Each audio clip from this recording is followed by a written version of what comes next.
రాష్ట్ర చరిత్రలో జూలై 1వ తేదీ చారిత్రాత్మకమైన రోజు అని మంత్రి నిమ్మల రామానాయుడు తెలిపారు. ఇక ఎన్నికల ముందు ఇచ్చిన మాటకు కట్టుబడి పెంచిన పింఛన్లను ముఖ్యమంత్రి చంద్రబాబు నాయుడు నెరవేర్చారని అన్నారు. సచివాలయం సిబ్బంది ఇంటింటికి వెళ్లి లబ్ధిదారులకు అందించడం ద్వారా రాజకీయ లబ్ధి కోసం వాలంటరీ వ్యవస్థ లేకపోతే పింఛన్ పంపిణీ జరగదని, వైసీపీ అసత్య ప్రచారంకు టీడీపీ ప్రభుత్వం స్వస్తి పలికిందని అన్నారు. పెంచిన పింఛన్లు లబ్ధిదారులకు అందిస్తూ ఉంటే వాళ్ల కళ్లలో ఆనందం చూస్తామని అన్నారు. ఇక గత ప్రభుత్వంలో జగన్ కనీసం దివ్యాంగులకు ₹1 పింఛన్ పెంచలేదని అన్నారు. జగన్ గత ప్రభుత్వంలో రాష్ట్ర ఖజానా ఖాళీ చేసి 13 లక్షల కోట్లు అప్పు మిగిల్చినా ఇచ్చిన మాటను నిలబెట్టుకుంటూ చంద్రబాబు 4,400 కోట్లు పింఛన్దారులకు అందించారని అన్నారు.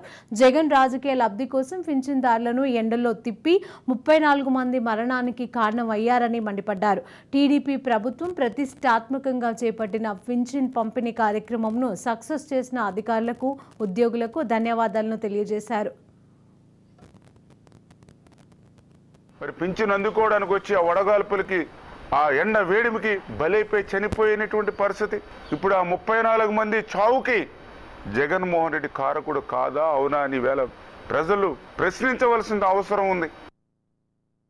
జూలై ఒక చారిత్రాత్మకమైనటువంటి రోజు వృద్ధులు, వితంతువులు, దివ్యాంగులకి. మరి ఒక్క రోజులోనే 95% పింఛన్లు ఆ వృద్ధులు, వితంతులు, దివ్యాంగులు ఇంటికి నేరుగా వెళ్ళి అందజేయడం అనేది చారిత్రాత్మకం. అందులో ప్రత్యేకించి ఏదో ఈ 95% పింఛన్లను 7-8 గంటల్లో అందించినటువంటి ఉద్యోగస్తులందరికీ కూడా ముందుగా హృదయపూర్వకమైనటువంటి ధన్యవాదాలు, ఈ సందర్భంగా అభినందనలు కూడా ముందుగా వాళ్ళకి తెలియజేసుకుంటూ ఉన్నాం. ₹3,000 పింఛన్ని ₹6,000కి పెంచి వాళ్ళ చేతుల్లో పెడుతూ ఉంటే వాళ్ళ కళ్ళల్లో ఆనందం, వాళ్ళ కళ్ళల్లో ఆనందం కంటే వారి కుటుంబ సభ్యులు కూడా మరి అందరూ కూడా ఆనందించినటువంటి పరిస్థితి.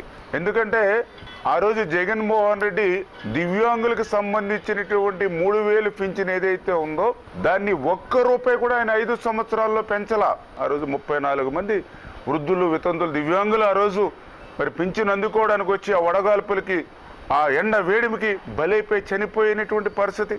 ఇప్పుడు ఆ 34 మంది చావుకి జగన్మోహన్ రెడ్డి కారకుడు కాదా అవునా అని వేళ ప్రజలు ప్రశ్నించవలసిన అవసరం ఉంది.